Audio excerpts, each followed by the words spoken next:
నమస్తే. నమస్తే. అది NMC channel sir. Okay. NMC channel మీకు స్వాగతం పలుకుతుంది. హ్మ్. మా ఎన్ఎంసీ ఛానల్ యొక్క ప్రేక్షకులకి మీ యొక్క ధ్యాన జీవితం, ధ్యాన అనుభవాలు మీ మాటల్లో తెలియజేస్తానని కోరుతున్నాను. ముందుగా మీ పేరు, మీ ఊరితో ప్రారంభించండి. Thank you. నా పేరు ఈశ్వరయ్య. సిద్దిపేట జిల్లా అధ్యక్షుడిని, పిఎస్ఎస్ఎం జిల్లా అధ్యక్షుడిని నేను. 2022లో ఈ ధ్యాన మార్గంలోకి వచ్చిన.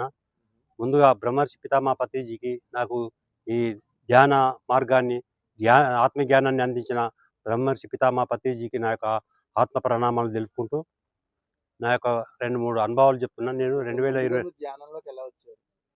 ధ్యానంలోనికి మా దగ్గర దత్తాత్రేయ పిరమిడ్ ఉన్నది. నేను రోజు వ్యవహార రీత్యా సిద్దిపేటకు పోయేటోడిని.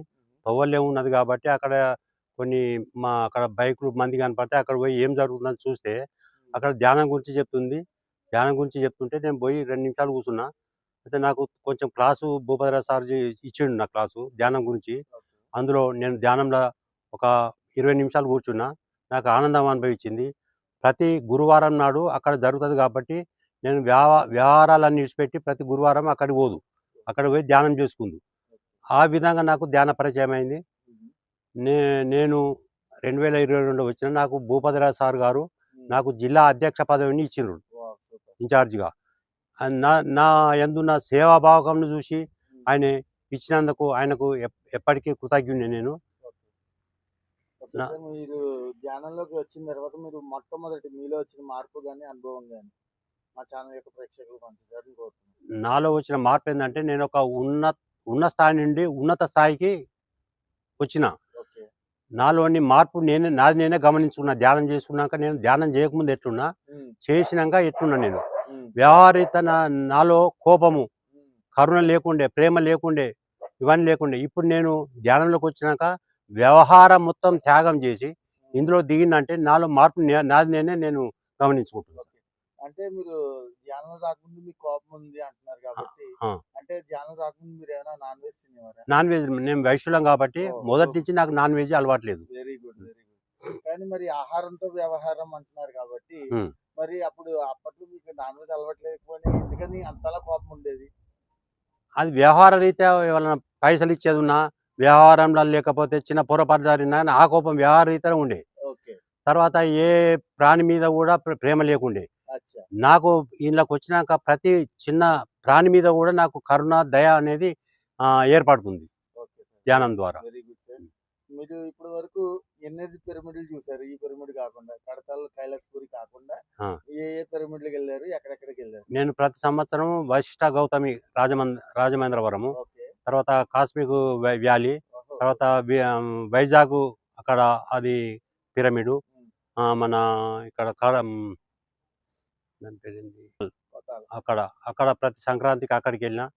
ఇంచుమించు ఆంధ్ర మన భూపతిరాజు సార్తో ఆంధ్ర మొత్తం తిరిగినాం. భూపతిరాజు గారితో మీకున్న అనుభవం? భూపతిరాజు సారు నాకు భూపతిరాజు సార్ గారి ప్రయాణము ఎవరితోనంటే బ్రహ్మర్షి పితామహ పత్రిజీతోటి.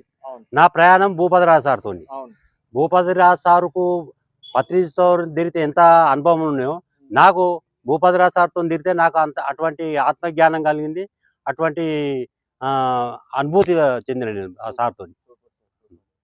మరి నిజంగా ఇప్పుడు ధ్యానంలో ఇంత ఆనందంగా, ఆరోగ్యంగా ఉన్నారు.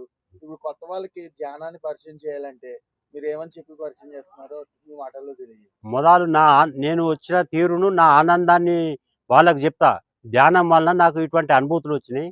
మీరు కూడా నా లెక్క ఆనందం పొందాలని చెప్పే ఉద్దేశంతోనే మీకు ధ్యానం చెప్తున్నా అని చెప్తా. Okay sir. ఇప్పుడు ఉన్న పిల్లలు కానీ, యువతరం కానీ చెడు మార్గంలో తిరిగే వాళ్ళు చాలా మంది ఉన్నారు. వారందరినీ మంచి మార్గంలో తీసుకురావాలి అంటే కనుక, ఈ ధ్యానంలోకి తీసుకురావాలంటే కనుక మీరు వారికి ఇచ్చే సలహా ఏంటో మన ఎన్ఎంసీ ఛానల్ యొక్క ప్రేక్షకులు చెప్పండి. ఇప్పటి పిల్లలే రేపటి దేశ భవిష్యత్తు కాపాడతారు కాబట్టి మీరు మొదలు ధ్యానంలోకి రండి.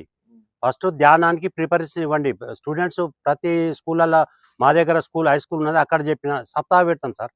మేము ప్రతి మండల్లో ఒక సప్తాహ పెడతాం, 7 రోజుల కార్యక్రమం. అదేవిధంగా ప్రతి స్కూళ్ళల్లో కూడా సప్తాహ పెట్టి విద్యార్థులకు చెప్తాం.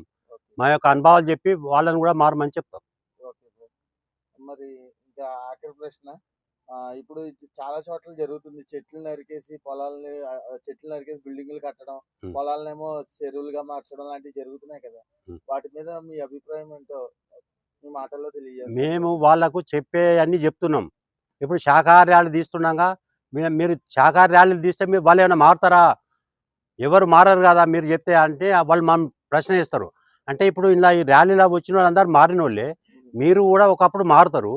మేము చెప్తే మారరు మీరు. మేము జెప్పిన అరుపులు విశ్వంలోకి పోతాయి. విశ్వం అంటే భగవంతుడు.